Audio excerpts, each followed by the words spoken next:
Pode liberar ali o... Bom, queridos, o tempo é curto. O pastor Joás só me deu 2h30. Então, 2h30 é pouco tempo para falar tudo que eu quero falar para vocês. Na verdade, foram 50 minutos. Então, farei um esforço hercúleo, porque quando a gente não é muito competente, ou quando a gente é pouco competente, a gente precisa de mais tempo para falar, que é o meu caso, né? Mas pela graça de Deus a gente vai conseguir.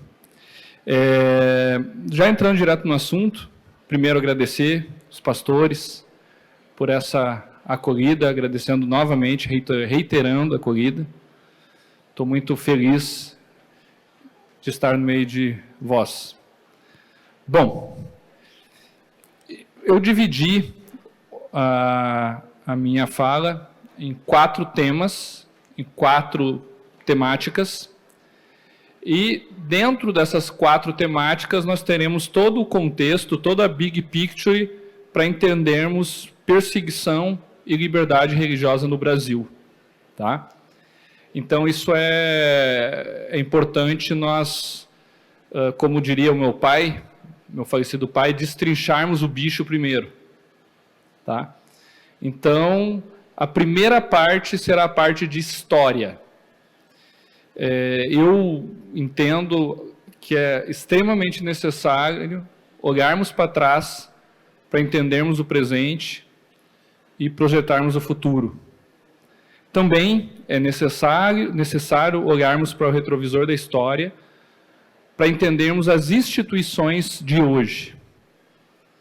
Porque as instituições, elas foram formadas ao longo do tempo. Uma instituição, democracia, para vocês entenderem, não é um prédio, não estou falando de prédios, tá? Eu estou falando de bens imateriais que são importantes para a nossa convivência na sociedade. Então, essas instituições, elas foram formadas ao longo de milênios, até chegarmos nos dias de hoje. E não é A, B ou C que vai dizer essa instituição é assim, quando você conhece o processo histórico que a formou. Tá? Então, o primeiro aspecto que eu quero mostrar para vocês é esse aspecto histórico. Sobre qual viés, sobre qual olhar a relação da igreja, a relação do fenômeno religioso com a política, com o governo, com o Estado. E eu quero estabelecer umas premissas de linguagem, que eu acho que são importantes, tá? Então, quando eu falo religião, talvez alguém pense assim, religião é coisa de fariseu, o religioso, o fariseu, tá certo. Mas quando eu estou falando em religião, não é sob o ponto de vista da teologia. Eu estou falando em religião sob o ponto de vista do direito. Tá? Porque esse termo é o termo que eu consigo assambarcar diversas nuances e fica mais fácil de eu explicar para vocês. Então, religião, pense sob o ponto de vista do direito. Tá? Quando eu falo religioso, te inclua como crente. Tá? Daqui a pouco o religioso é aquele cara que sei lá, não. O religioso aqui, novamente, é sob o ponto de vista do direito. Então, acho que essas premissas de linguagem são importantes. Outra premissa de linguagem, quando eu falo Estado, eu não estou falando do Estado do Rio Grande do Sul, tá? Eu estou falando do país. E eu também não estou falando de Estado sob o ponto de vista temporal, porque Estado, como nós conhecemos Estado, nasce no século XVI. Daqui a pouco eu vou falar do Estado egípcio. Não tem nada a ver, lá no Egito não existia Estado. Tá? Estado, como a gente conhece, como vocês entendem Estado, é algo novo. Mas daqui a pouco eu vou usar a expressão Estado intercambiável. Tá bom? A mesma coisa igreja. Quando eu usar igreja, entenda igreja de forma intercambiável. Igreja pode ser qualquer coisa. Pode ser uma sinagoga, pode ser um terreiro de umbanda. Tá? Eu estou usando igreja sob o ponto de vista genérico. Então, essas premissas são importantes. Por quê? Porque é a linguagem do direito. Tá bom? Estamos na mesma página? Tá. Bom, então vamos lá para o nosso passeio histórico. Para nós entendermos o que nós vivemos hoje, eu quero trazer para vocês como funcionou ao longo dos milênios essa relação entre o poder político, entre a unidade política, entre o governo, entre a esfera de poder, tá, secular, e a religião, e a igreja, e a fé. Tá?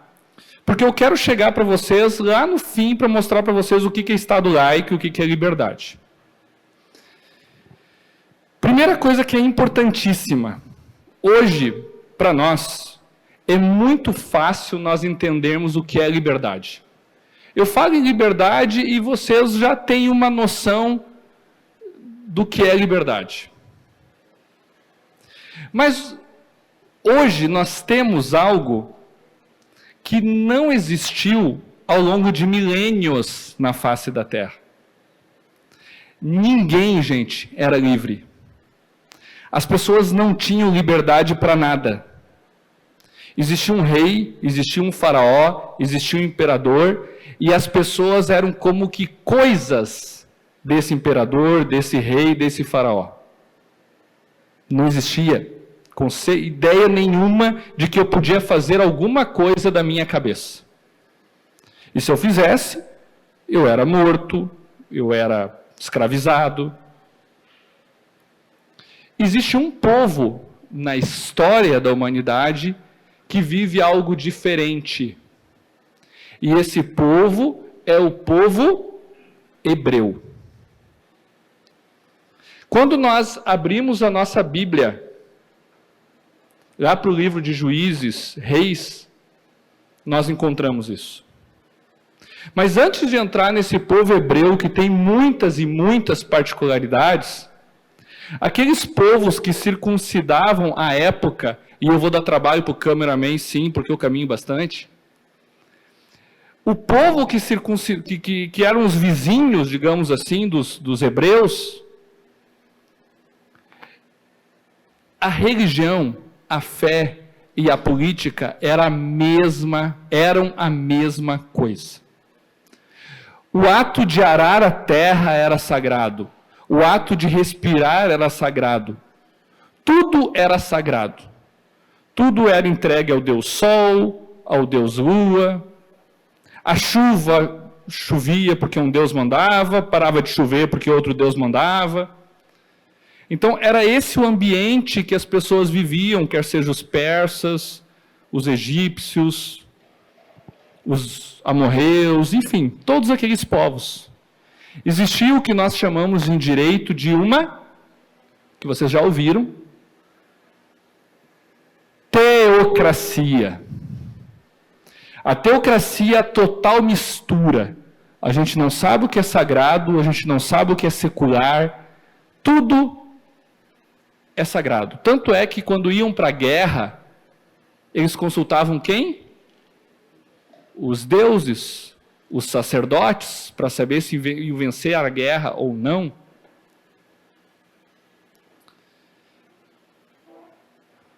A partir do século V a.C., os gregos começaram a ter uma visão diferente disso, especialmente a partir de Sócrates, e por isso que Sócrates morreu. Começaram a pensar assim, olha, se a gente vai para a guerra, nós temos que pensar no nosso poder militar, e não ir para os éfolos consultar as estrelas ou os deuses. Até foi por isso que ele morreu. Os novos ensinos da juventude, que está lá em Apologia Fédon, é exatamente isso. Então, esse é o contexto, gente. Mas, agora pode passar a próxima tela. Inserido nesse contexto, como eu disse antes, nós temos um povo que eu estou chamando de Confederação das 12 Tribos, que são as 12 tribos de Israel, que são os filhos de Jacó, que representam os filhos de Jacó. É aquele povo que com Josué entra na terra prometida, entra em Canaã, e a partir dali estabelecem uma nação. E algum pastor aqui sabe quantas pessoas tinham lá? Eram 50 pessoas? Sim? Não? Pode interagir. Eram 1000 pessoas? Não? Quantas pessoas estavam em Canaã?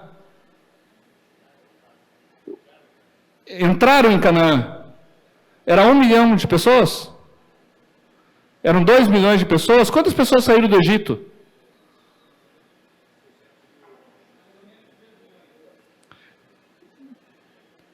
Saíram do Egito, passaram 40 anos, entraram em Canaã. Gente, entre homens, mulheres e crianças, quando Canaã é formada, que as tribos foram divididas, que as terras foram divididas, tinham 5 milhões de pessoas ali no mínimo. Então não era um bairro, não era uma vila, não era uma cidadezinha. 5 milhões de pessoas, naquela época, 5 milhões de almas, era muita gente. Por que eu estou trazendo isso para vocês? Estou trazendo isso para vocês para mostrar que, primeiro, era muita gente. E como é que essas pessoas se organizaram? Essas pessoas se organizaram a partir da lei que Deus entregou para Moisés, aonde? No Monte Sinai. Essa legislação continha várias formas de como esse povo deveria se organizar. E nessa legislação, sabe como é que os clãs eram escolhidos, os líderes dos clãs? Está lá em Juízes 17:6, pelo voto. Pelo voto. As pessoas em Canaã tinham liberdade individual. As pessoas em Canaã tinham a ideia de igualdade. O magistrado não poderia julgar um rico de forma diferente que um pobre. Gente, isso é impensável. Nós estamos falando em 1300 anos antes de Cristo. Então, em Canaã, nós temos os princípios da liberdade e da igualdade, que são os princípios basilares de uma democracia. Não importa se é homem, não importa se é mulher, não importa se é rico, não importa se é pobre, o magistrado precisa julgar todos de forma igual. Era assim em Israel. Os líderes eram escolhidos pelo voto. Era assim em Israel. E assim nasce a ideia de liberdade individual, de liberdades e de democracia. Aonde? Em Israel. Quando o povo exige um rei, mesmo o profeta dizendo que isso era um problema, porque não era aquele o tempo de Deus, o tempo de Deus seria depois, mas eles têm um rei, e o primeiro rei, vocês sabem a história, eu não quero entrar aqui porque não tenho tempo, mas quando nós temos Davi, e também com Saul, deveria ser assim, o rei estava abaixo do quê? Seminaristas, vocês sabem, da lei, não é verdade? Hein, gente, vocês estão dormindo? Não, né? O rei estava abaixo do quê? Da lei. Gente, nós estamos falando em 1100 por aí antes de Cristo. Isso é impensável naquele contexto, um rei estar abaixo da lei. Estado de direito nasce em Israel. O que é Estado de direito? A ideia de que existem normas, leis que ninguém está acima delas. E que todos são iguais perante elas. Vocês já ouviram isso? Vocês acham isso legal? Vocês gostam disso? Sabe onde é que está isso? Em Juízes, em Deuteronômio. Pegue a Bíblia de vocês a partir de Êxodo 20. A partir de Êxodo 20. A partir de Êxodo 20, nós temos o nascimento de uma nação que é o modelo de todo o Ocidente. E, de certa forma, de todo o universo. Uma nação com democracia, com liberdade e com igualdade. E qual era a relação igreja-estado, pensando aqui em fé, né? Não tinha igreja lá naquela época. Lembro que eu falei que é intercambiável, né? Deus era o centro. Deus era o centro. Yahvé era o centro. Depois, o próprio Verbo encarnado, o próprio Verbo encarnou e andou entre nós na plenitude dos tempos. Quando acontece, pode passar, quando acontece a plenitude dos tempos, você sabe o que é a plenitude dos tempos? Alguém pode falar? Jesus. Jesus vem na plenitude dos tempos. Tá? Então, quando nós temos a plenitude dos tempos? Nós temos a plenitude dos tempos no encontro de 3 pontos importantes que vocês precisam saber, se vocês não sabem. Nós temos o Império Romano, que dominou toda a Europa, que hoje nós chamamos de Europa, naquela época não se chamava assim, construiu estradas e trouxe o pragmatismo da legislação romana. Porque a tradição hebraica é uma tradição oral, que dificulta um pouco as coisas. Então trouxe o pragmatismo de ter lei, de ter códigos, a língua pragmática do latim, mas todo o pensamento grego e a fragmentação do judaísmo. O judaísmo está fragmentado, está quebrado neste momento. E quando Jesus vem, nós estamos vivendo o início do Império Romano. O Império Romano se iniciou com Júlio César, 50 anos antes de Cristo. Júlio César foi um imperador sem trono, não chegou a ser imperador, mas fazia as vezes de imperador. Depois Augusto César, então, começa o Império Romano, e nós vivemos ali um período de Pax Romana, de estabilidade na Europa, tá? E que o imperador se colocava como um deus. Então, todos precisavam, pelo menos uma vez por ano, prestar culto ao imperador. Quem é que não faz isso? Você sabe? A Igreja do Caminho. Que era assim que eles eram chamados no início. Os cristãos. Por quê? Porque para o cristianismo, herança do judaísmo, Deus é o centro de todas as coisas. Como Deus é o centro de todas as coisas, Jesus diz, amai o teu Deus acima de todas as coisas, não é possível prestar honra ao imperador. E é isso que então desafia o Império Romano, e nós começamos a ter um período de perseguição aos cristãos, que eu vou passar aí pode passar a próxima tela, só para o pessoal ver. Que é esse período aqui na linha do tempo. Nesse período, gente, nós temos o que a gente chama de teocracia césaro-papista, até parece um palavrão. É uma teocracia em que o governo, em que a política manda, mas que a religião está misturada com ela. No Império Romano, isso vem da República Romana, existiam os sacerdotes de cada planeta representava um sacerdote, né? Vênus, Mercúrio e tal, e o sumo sacerdote era o sacerdote que representava Júpiter.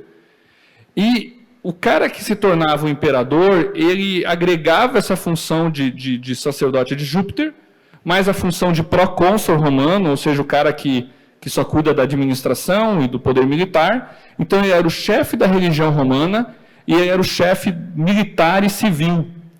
E por isso ele tinha o nome de Pontifex Maximus, que não é por acaso que é o nome do Papa hoje. Então o Pontifex Maximus, ele detinha todo esse poder na mão dele. Mas ele não estava pensando em religião, em fé. Ele estava pensando em poder, pura e simplesmente. E os cristãos representam um desafio ao seu poder. Por isso ele persegue. E aqui, de acordo com o temperamento de cada imperador, nós temos mais ou menos perseguição em um ou outro ponto do império, tá? para chegar lá em 293, aí faltou um 3, né? Com Décio Valeriano, aumenta exponencialmente a perseguição, para em 303, eu falei 293, mas é 303, eu sou ruim com data, 303, Diocleciano e Galério, realmente esse é o maior período de perseguição da antiguidade que nós temos. Por que eu estou falando isso para vocês? Pode passar a próxima, por favor? Para demonstrar para vocês que, para ensinar para vocês o conceito de teocracia. Que tem muita gente aí falando em teocracia, que no governo Bolsonaro teve teocracia, inclusive. Teocracia é isso aqui, gente. Teocracia é quando a política, e eu estou falando não política de partidária, não estou falando do PT, eu estou falando de política poder, tá? Quando o poder civil e o poder religioso se misturam, que são a mesma coisa. É como se o pastor Gideão fosse o prefeito de Bagé e fosse o principal pastor de Bagé, ou não principal, o pastor-chefe de Bagé. Então, todas as igrejas têm que se submeter ao que o pastor Gideão imaginasse, pensasse. E todo serviço público deveria se submeter também ao que o pastor Gideão pensasse. Aqui nós teríamos uma teocracia cristã, porque ele é cristão. Que foi o que aconteceu com o fim da perseguição. Quando acontece o fim da perseguição? Acontece o fim da perseguição quando... Eu vou ter que correr aqui, que meu tempo está indo. Quando Galério edita o Edito da Tolerância, porque ele viu que a semente o sangue de cristãos era semente para novos cristãos que cresciam a 30, 60 e 100 por um. E se nós tínhamos uma igreja com 12 pessoas no início, aqui já é uma igreja que passa do 1 milhão, tá? Passa do 1 milhão. Então 12 pessoas em 300 anos já são 2 ou 3 milhões. Em 300 anos. Então ele percebe isso e ele diz, olha, eu vou parar. Mas quem entra para a história acaba sendo Constantino, com o Edito de Milão, em 313, que é Constantino que realmente acaba com a perseguição, devolve o patrimônio à igreja, porque na última perseguição o Galério confiscou o patrimônio das igrejas, os templos, tudo, as casas de pastores. Então é Constantino que devolve esse patrimônio, e é a partir de Constantino que nós temos a paz para o cristianismo. Logo depois, em 324, ou 325, eu sou ruim com o ano, nós temos o concílio de Niceia, que é o segundo concílio, que foi convocado por Constantino, né? Mas ele não se envolve muito nas questões do concílio, são os bispos mesmo que discutem ali a questão relacionada à deidade de Cristo, né, e à humanidade de Cristo, as duas naturezas de Cristo, especialmente o debate lá com Ário, mas isso é uma outra aula, né, a aula de hoje. Mas, então aqui nós temos o fim da perseguição, e neste édito, que é o De Fide Católica, em 380, a igreja se torna a religião oficial do Estado.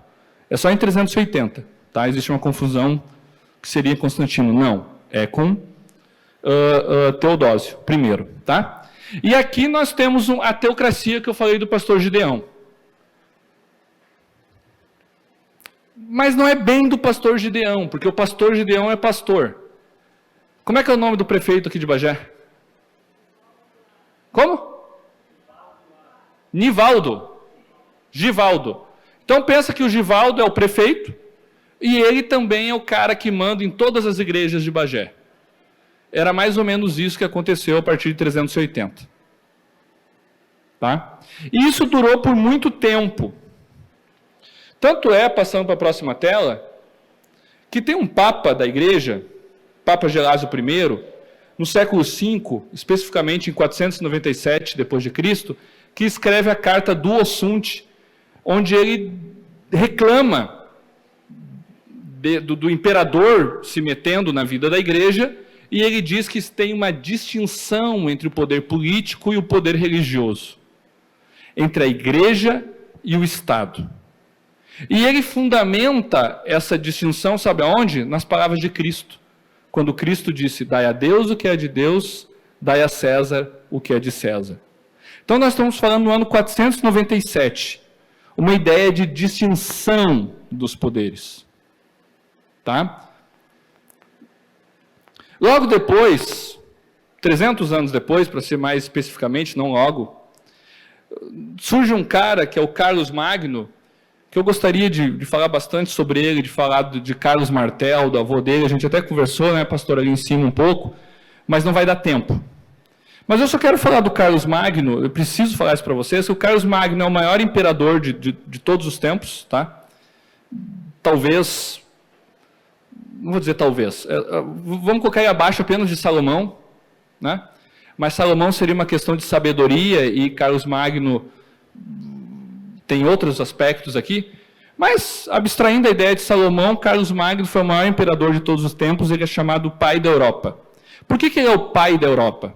Porque Carlos Magno, quando assume, ele diz o seguinte, olha, ele não assume, não existe mais Império Romano, o Império Romano caiu, tá gente, caiu em 470 e poucos, ele caiu, o Império Romano, deixou de existir, o Império Romano Ocidental, e no ano 800, o Carlos Magno, então, é coroado imperador pela igreja, pelo Papa. O Papa coloca a coroa na cabeça de Carlos Magno. E ele diz o seguinte, olha, eu vou restaurar todos os monastérios que foram saqueados e queimados pelos vikings e pelos bárbaros. E o monastério, além dos religiosos aprenderem e se formarem lá, eles precisam dar aula. Dar aula para quem? Para os leigos. Para quem não é da igreja. Então nasce a ideia de alfabetizar e ensinar as pessoas fora da igreja para poder ter acesso à Bíblia. Isso é Carlos Magno. Essa é a gênese da criação das cidades e da criação das universidades.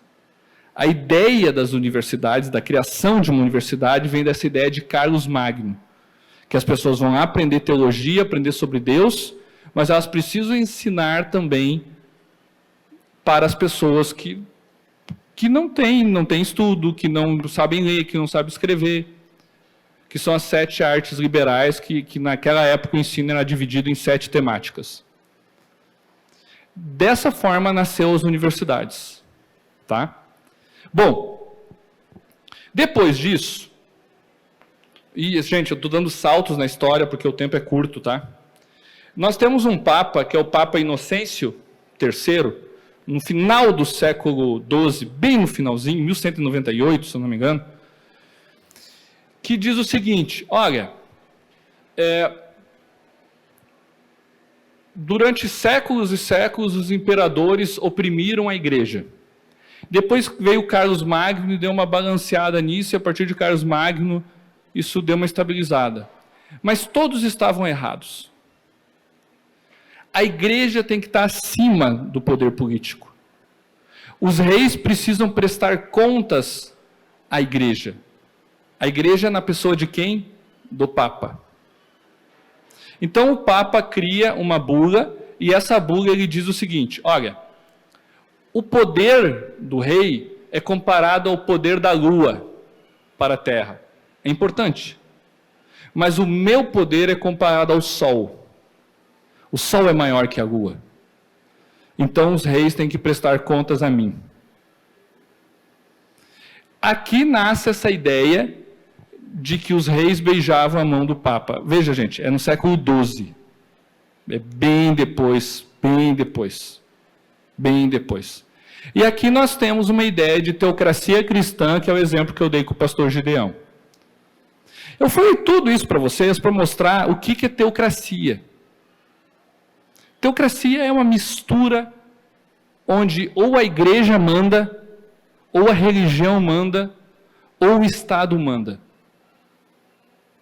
E o Estado está dentro da religião, ou a religião está dentro do Estado. Um exemplo de hoje, Irã. Irã é uma teocracia. Quem manda no Irã são os ayatollahs. Você lê a Constituição do Irã, tá lá, a interpretação do Irã é da Constituição. Como é que se interpreta a Constituição do Irã? A partir do Alcorão, de acordo com a linha tal. Está escrito assim na Constituição do Irã. Então, isso é uma teocracia. Tá? Quero que vocês gravem bem isso. Pode passar? Pode passar isso aqui que não... Isso aqui são as bulas papais, tá? E quando tudo isso está acontecendo, né?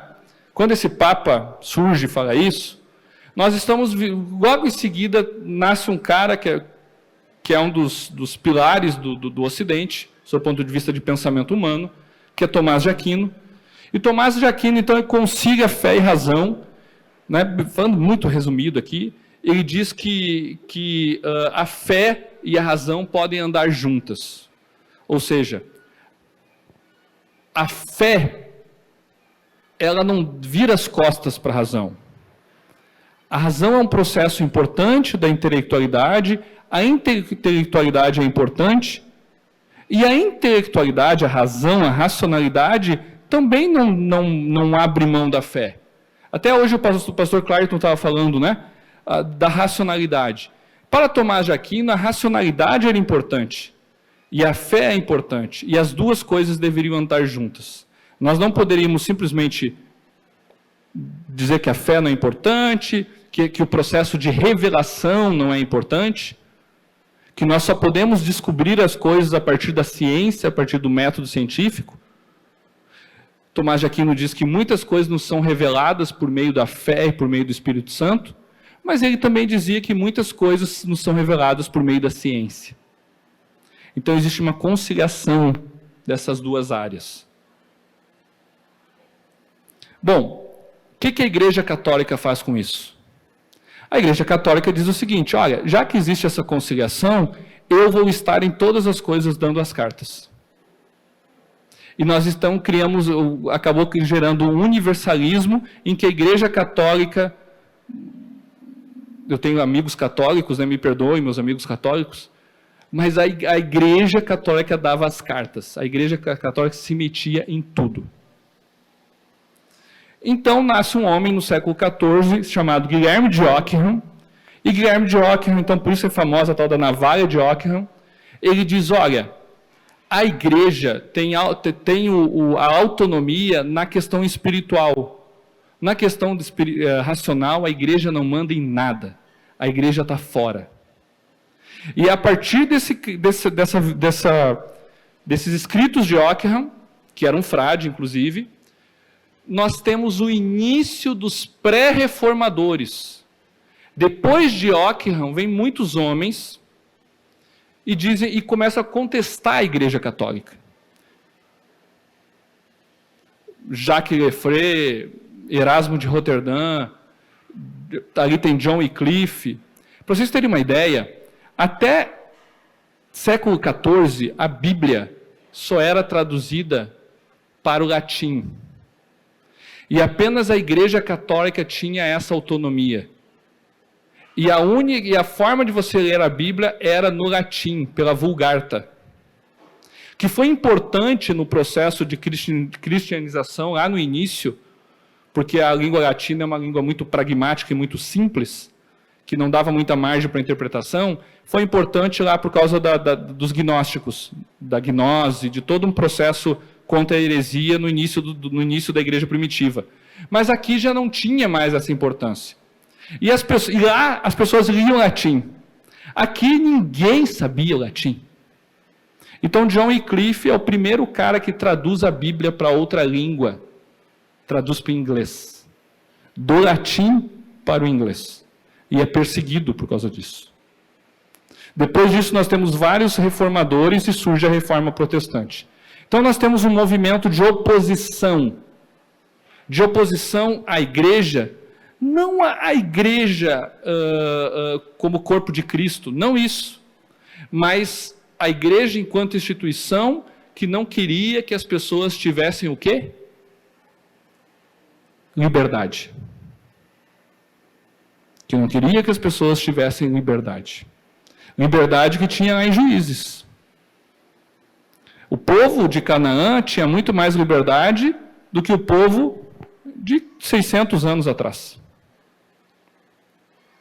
Então, com isso, eclode o que nós conhecemos como Reforma Protestante. Não foi Lutero que um belo dia acordou, foi lá e pregou as 95 teses de Wittenberg. Não. Isso começa Guilherme de Ockham, Marcílio de Pádua, até mesmo Dante Alighieri. Até chegar, sim, em Martinho Lutero, que um belo dia não aguentava mais o que estava acontecendo com a igreja, que era a igreja dele, principalmente por causa de sinomia e indulgências. Então, o que ele faz? Ele vai lá e fixa as 95 teses, que dessas 95 teses, 2/3 fala sobre dinheiro.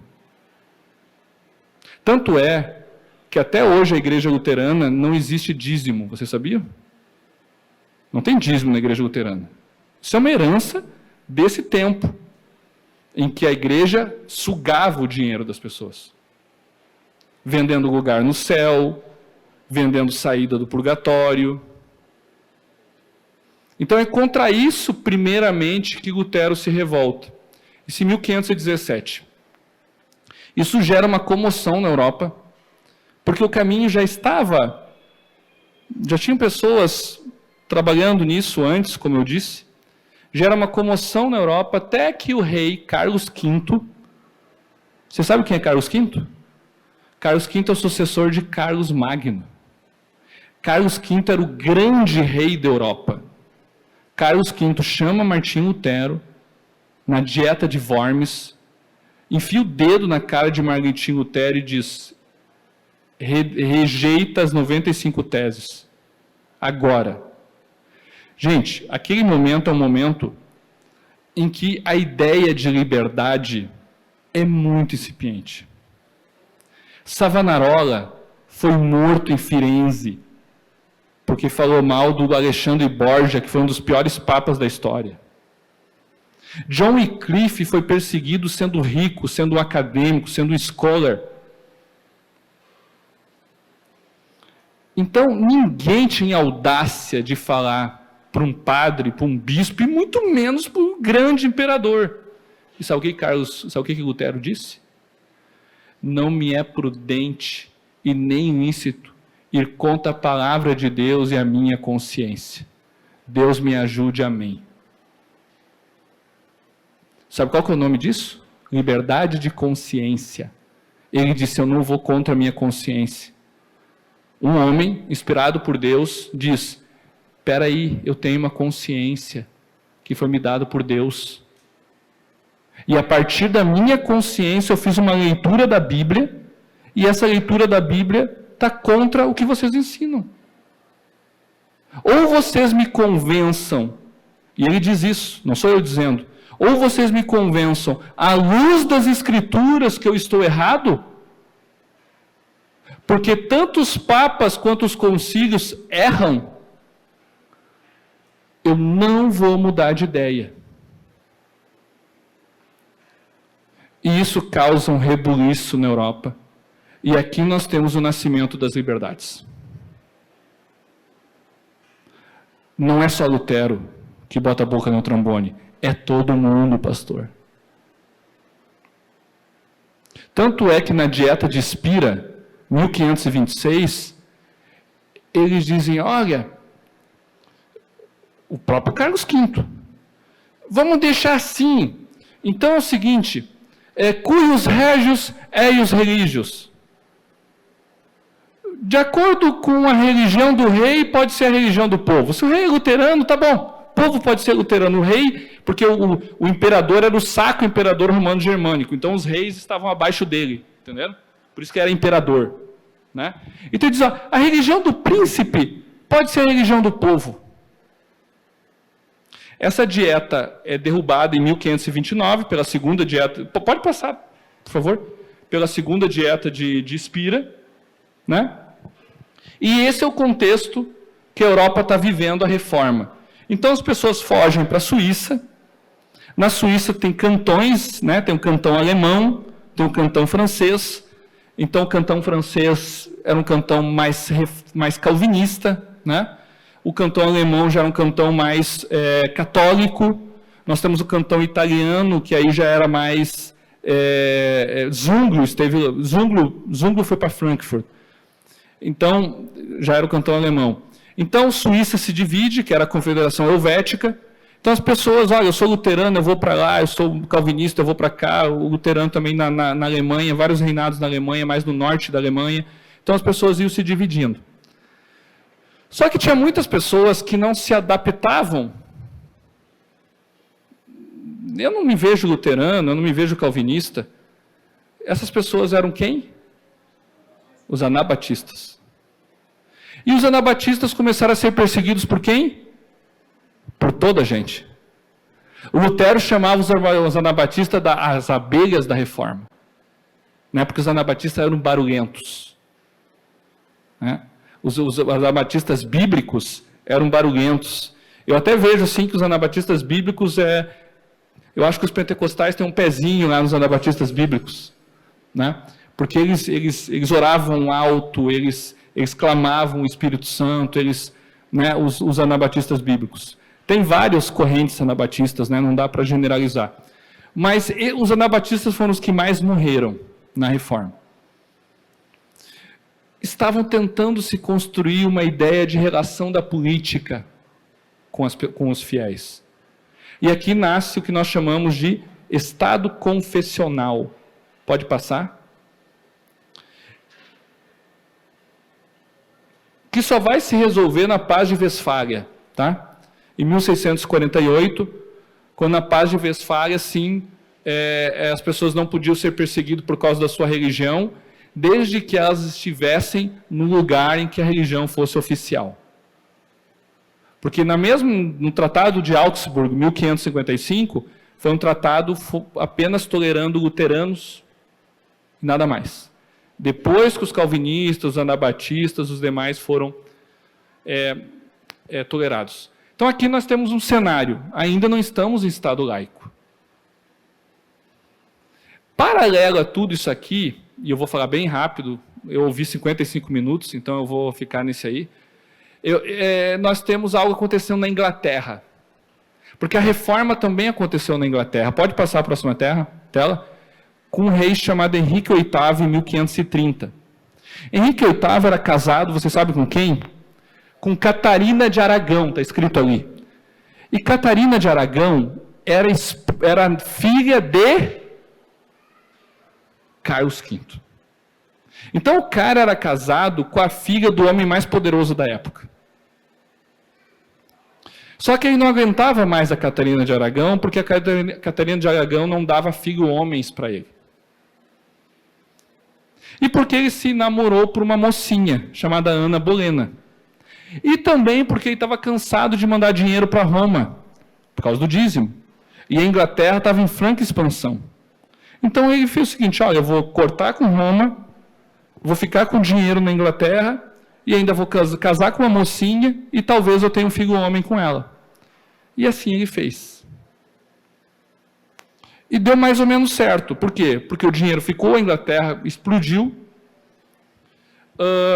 veio um filho homem, Eduardo VI, e ele transformou a igreja, tudo que era igreja católica na ilha, em igreja anglicana. Assim nasce a igreja anglicana, aspectos puramente políticos. Só que ele morre.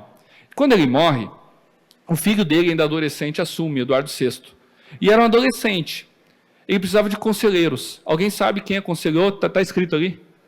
Está escrito ali. Os conselheiros de Eduardo VI eram Thomas Cranmer e John Knox. Alguém aqui já ouviu falar de John Knox? Se vocês não ouviram falar, eu vou tirar a roupa e sair correndo. Eu não acredito. Vocês já ouviram falar de John Knox? Ô pastor Gideão. John Knox, gente. Um grande homem de Deus, que está lá a estátua dele em Genebra, inclusive. John Knox era o conselheiro de Eduardo VI. Com os conselhos de Eduardo VI, a igreja anglicana realmente é reformada, deixa de ser católica, nasce o livro de oração comum, só que o guri morre. E quando o guri morre, a filha mais velha de Henrique VIII com a Catarina de Aragão dá um golpe, que é a Maria Sanguinária. Por isso tem um drink aí chamado Blood Mary, por causa da Maria Sanguinária. Essa mulher assume, prende a irmã dela numa torre, que é Elizabeth, prende numa torre, e o que ela faz? Acaba com a igreja anglicana e começa a perseguir todo mundo que não era católico. A galera foge, vai para onde? Vai para a Holanda e vai para a Suíça, inclusive John Knox. E ela dizia que ela tinha mais medo das orações de John Knox do que dos canhões da França, porque o John Knox estava lá orando. Até que o capeta levou essa mulher embora, e a irmã, meia-irmã dela, Elizabeth I, assume a Inglaterra, e quando ela assume, ela faz uma política de boa vizinhança e para de perseguir os puritanos que nascem ali, que os puritanos eram os calvinistas, que queriam reformar mais ainda a igreja anglicana, e ela começa a fazer até que em 1613 ela morre, eu estou também correndo a história, tá? Pode passar a próxima. Aqui a queima, Maria Sanguinária queima gente na fogueira, aí. Ela morre, acaba a dinastia Tudor e assume Jaime I. Ela não tinha filhos, então os ingleses se viram numa ruim, eles foram pegar o rei da Escócia. Por quê? Porque o rei da Escócia tinha estudado numa escola presbiteriana. Então eles acharam, cara, nós vamos chamar o rei da Escócia, ele vai assumir e ele vai fazer uma reforma na igreja anglicana para ela ficar tinindo, porque a igreja anglicana ainda era muito católica em alguns aspectos.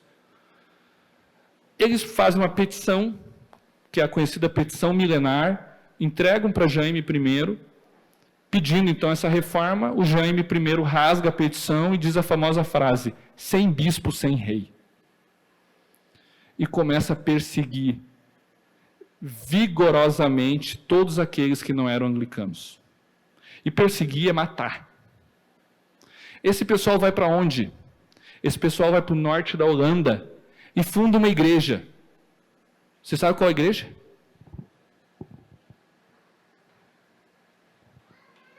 Batista, meu! A igreja batista é fundada neste evento. Fugindo de Jaime I para a Holanda. Ali nasce a igreja batista. Eu sei que tem alguns que dizem que a igreja batista nasce com João Batista, né? Mas eu enxergo que nasceu ali. Eles vão para a Holanda. Só que não satisfeitos, e lá na Holanda tinha uma crise econômica, eles viajam para um outro lugar que estava nascendo, chamado de Nova Inglaterra. Alguém sabe o que é a Nova Inglaterra? Estados Unidos da América. Eles vão para os Estados Unidos fugidos, gente, assim, ó. E é bala, ali já tinha bala. É pólvora, é forca, é guilhotina. Era difícil ser cristão. Eles fogem e vão para os Estados Unidos. Eles entram num navio, o nome desse navio é Mayflower, tá? Quando eles entram nesse navio Mayflower, eles deviam ir para a Baía de Hudson, e eles desviam a rota e chamam Cape Cod, em Plymouth. Eu estive lá em 2022, os americanos fizeram uma réplica do Mayflower, está lá. E nesse navio, quando eles chegam, que eles atracam em Plymouth, eles dizem o seguinte, olha, vamos fazer um pacto entre nós, que nós não vamos aceitar perseguição religiosa, e que Estado e política têm que ser separado da religião. E aqui nasce o Estado laico. O Estado laico nasceu para proteger os religiosos, para proteger a fé das pessoas. De batistas, mas não eram só batistas que tinham naquele navio, isso é o chamado de os peregrinos, né? The Pilgrims. Ali tinha batista, ali tinha puritano, ali tinha católico, nesse navio. eles assinam um documento chamado Mayflower Compact. 1620. 10 anos depois, a coisa piora ainda mais na Inglaterra com a ascensão desse cara aqui, Charles I, ou Carlos I. Esse cara fecha o parlamento inglês, força o culto anglicano, e aí, gente, é uma debandada para os Estados Unidos, na época Nova Inglaterra. Nessa debandada tinha um homem chamado Roger Williams, que era um pastor anglicano, que se tornou um pastor batista, que vai para Plymouth, depois fica alguns anos em Plymouth, sobe um pouquinho para Rhode Island. Em Rhode Island ele escreve a Constituição de Rhode Island, mesmo sendo batista, separação igreja e Estado, mas ele vê que ele tinha que se meter, tinha que ser influência, tinha que influenciar, pastor Joás. Mesmo sendo batista, separação igreja e Estado, eu tenho que influenciar. Ele escreve a Constituição de Rhode Island, e a primeira Constituição da história da humanidade que tem a palavra laico, que tem separação igreja e Estado. 1643, 45. E essa Constituição se torna a Constituição de Rhode Island em 1666, aprovado pela coroa britânica. Eu estou dizendo tudo isso para vocês para mostrar que a ideia de Estado laico é boa. Estado laico é uma proteção para nós. Ao longo de séculos e séculos, a luta, o final dessa história, né, de poder, igreja e Estado, o melhor final que todos queriam era separação igreja e Estado. Porque o Estado confessional era ruim. Porque se o imperador era luterano, todo mundo tinha que ser luterano. Se o prefeito de Bagé fosse da Assembleia de Deus, todo mundo ia ter que ser assembleiano. Ia ser bom para quem? Para os assembleianos? Para os batistas, não.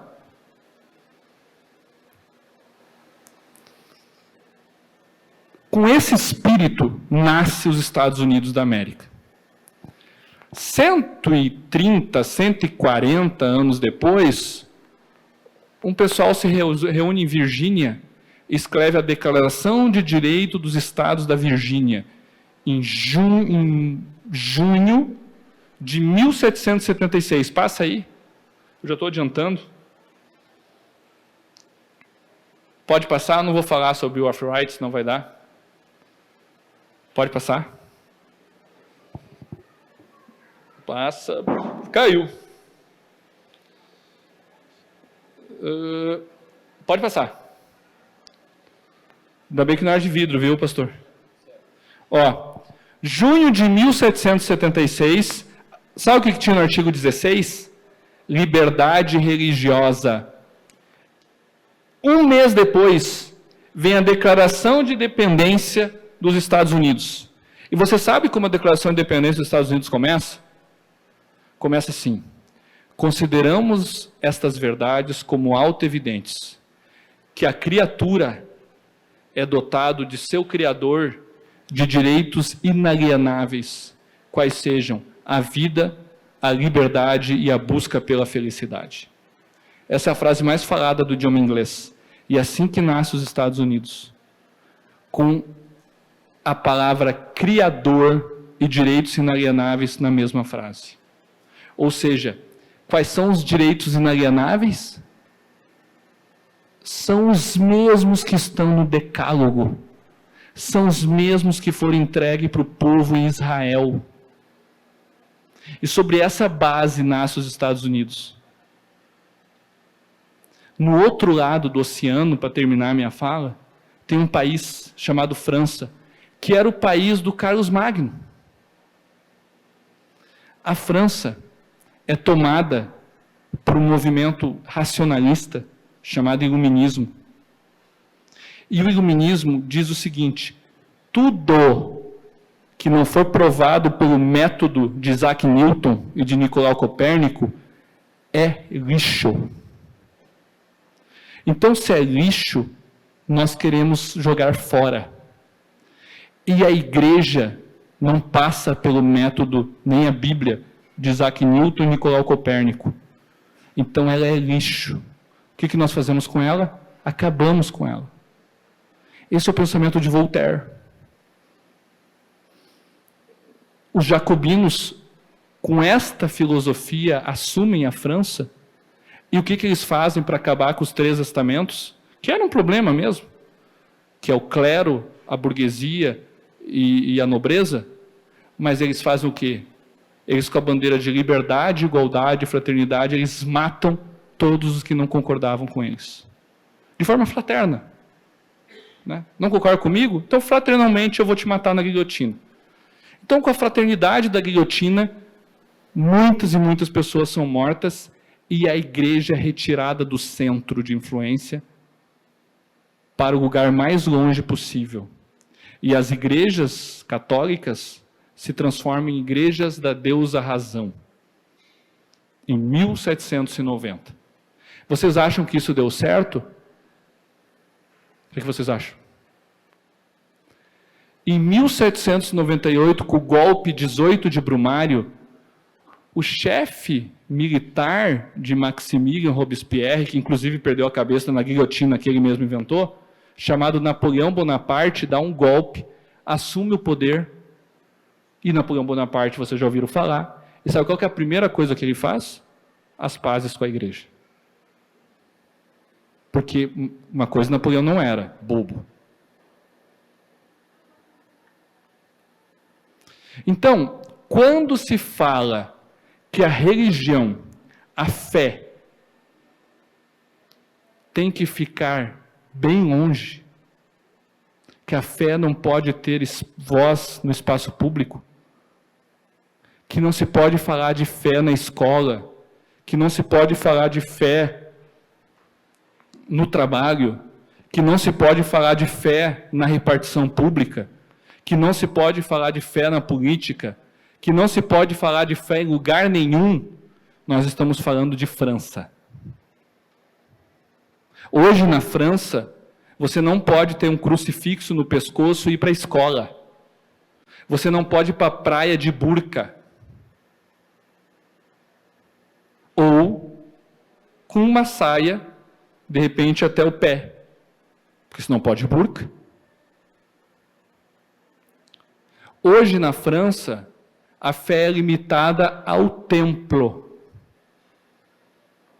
Até que vai chegar um tempo que a fé vai ser limitada ao que quem tiver o poder na França entender, como é na China. Na China, existe uma comissão que está reescrevendo a Bíblia sobre a visão do Partido Comunista Chinês. Porque eu vou falar na próxima aula que o fórum interno é a última barreira. Foi a primeira liberdade que nós conseguimos, foi de consciência. E é o ambiente mais sagrado da pessoalidade, da pessoa humana, do ser humano.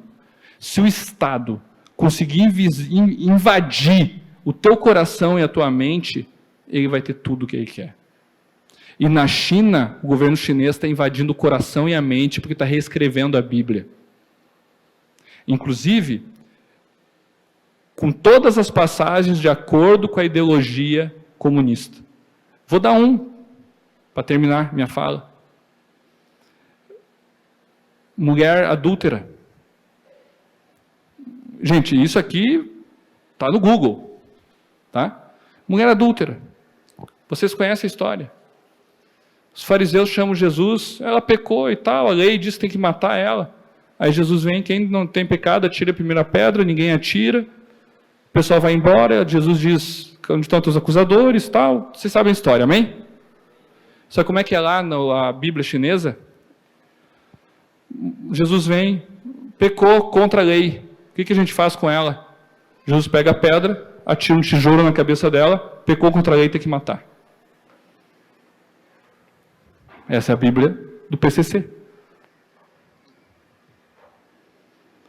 Por quê? Se muda a consciência. É a última barreira. Os vikings, quando destruíam monastérios no século VI, no século VII, O último lugar que eles profanavam e daí eles destruíam eram as igrejas. Conseguiu profanar o templo, pastor Clayton. Acabou aquela civilização. Hoje é o que estão tentando fazer. Naquela obra pequenininha que tem ali, a contribuição do cristianismo para a liberdade, a gente termina falando isso. A nova guilhotina de hoje é isso. É dizer que a igreja não tem voz. Só que a igreja tem voz. E é a voz mais autorizada que tem, porque foi a igreja que inventou a democracia, foi a igreja que inventou as liberdades, foi a igreja que inventou o Estado de Direito, foi a igreja que inventou as universidades. Como é que eu não vou ter voz? Foi a igreja que inventou os hospitais, foi a igreja que inventou os asilos, foi a igreja que inventou a filantropia. Então, como é que a gente não vai ter voz? Eu quero que vocês vá para a casa de vocês e reflitem até amanhã. Como a gente não vai ter voz? Tá bom? Pastor Joás? Ó, essa história eu falo nesse livro, tá?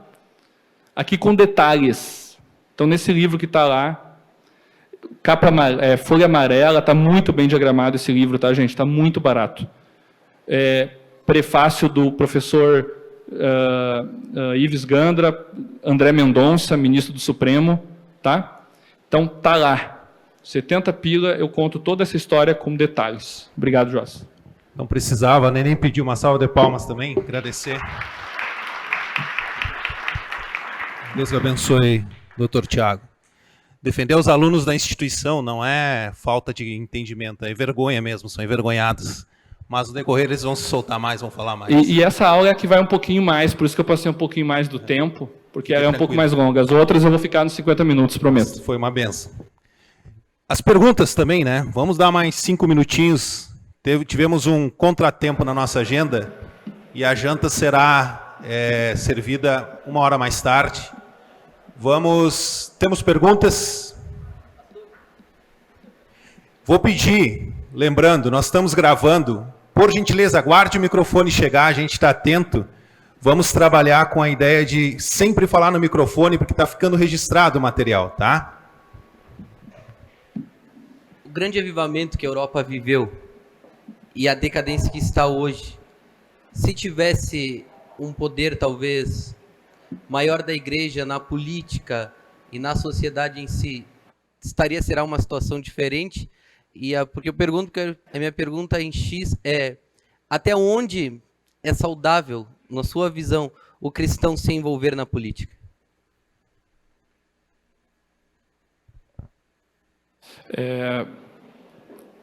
Eu tenho um filósofo que eu admiro muito, contemporâneo, não é contemporâneo, mas ele não é muito antigo, um teólogo também, chama-se Abraham Kuyper.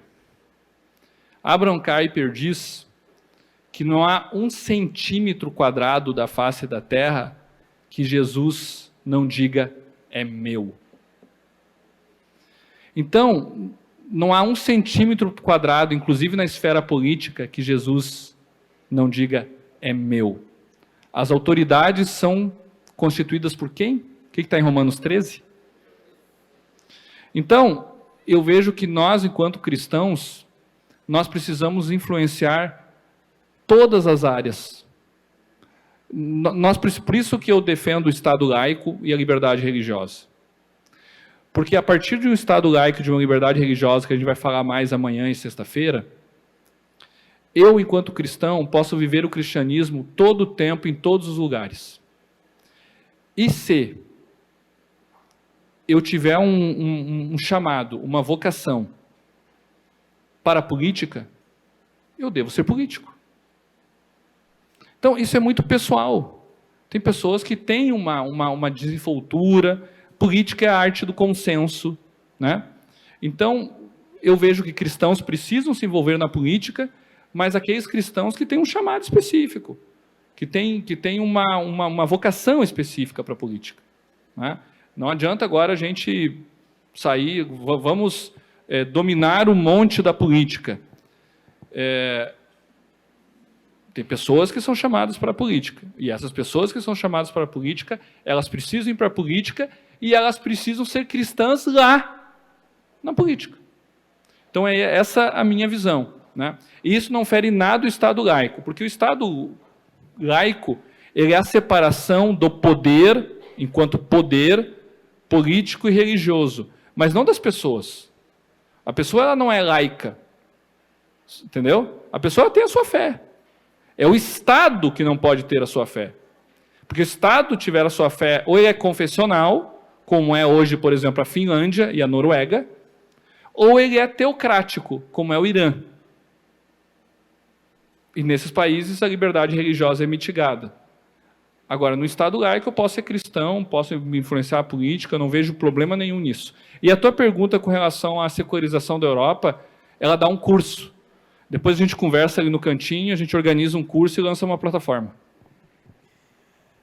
Vou ver sugestão de alguma irmã quiser. Pastor Clayton, quer fazer pergunta? Pastor Clayton vai perguntar. Depois, se alguma irmã também, as mulheres e alunas quiserem participar, a gente também mais uma pergunta. Primeiramente, queria dar os parabéns ao Dr. Tiago pelas informações precisas, especialmente os dados históricos ali. Obrigado pela sua fala. Eu queria fazer um comparativo e depois fazer uma pergunta para você. Primeiro, a igreja era perseguida por Roma, depois ocorreu a inversão com o Teodósio, e depois a igreja passou a ser maior do que o Estado, né, quando os papas abençoavam os reis, botavam e tiravam reis, enfim. E nesse período a igreja virou um caos, né? Eu vejo uma preocupação séria da tua parte, como de tantos outros amigos nossos em comum, o Valmir e vários líderes e pastores, pastor Douglas, né? Quanto à liberdade religiosa. Mas aí vem a pergunta minha.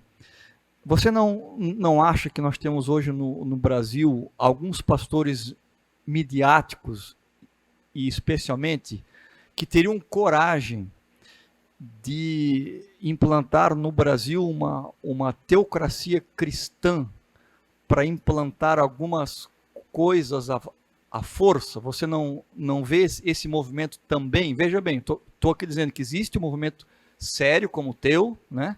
Mas também existe esse outro lado. Você não acha que a gente corre esse risco? Então, quando amanhã nós vamos falar sobre o Estado laico no Brasil, sobre a laicidade do Brasil. E amanhã nós teremos todos os elementos para responder a sua pergunta.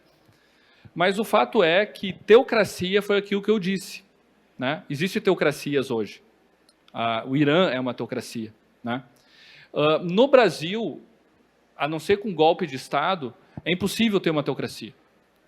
Por quê? Porque a Constituição brasileira ela é bem clara no seu artigo 19, inciso 1º, a separação igreja e Estado. E para você ter uma teocracia, você teria que ter primeiro uma unidade de fé, nós não temos, né? Ou seja, nós teríamos que ter uma religião majoritária, unitária, que pudesse assumir o Estado, dar um golpe de fé e assumir o Estado. Então isso seria uma teocracia, né? Ou seja, por exemplo, assim, digamos que o islamismo cresça aqui no Brasil, né? Cresça, daqui a 20 anos nós tenhamos 100 milhões de muçulmanos. E esses muçulmanos invadem, dão um golpe, fecham as instituições, fecham o Congresso, outorgam uma nova constituinte, e a partir dali a lei vai ser a Sharia, a lei civil, e todas as leis deverão seguir a Sharia e o Alcorão. Isso é teocracia.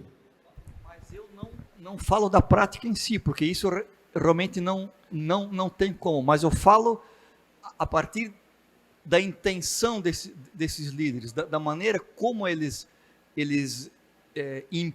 querem impor a religião. Eu vejo que aí a gente está no campo da liberdade, entendeu?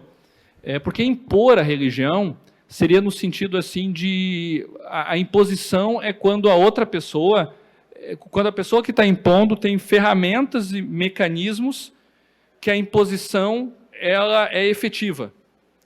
Então, por exemplo, vamos falar do midiático aqui, vamos falar do Malafaia.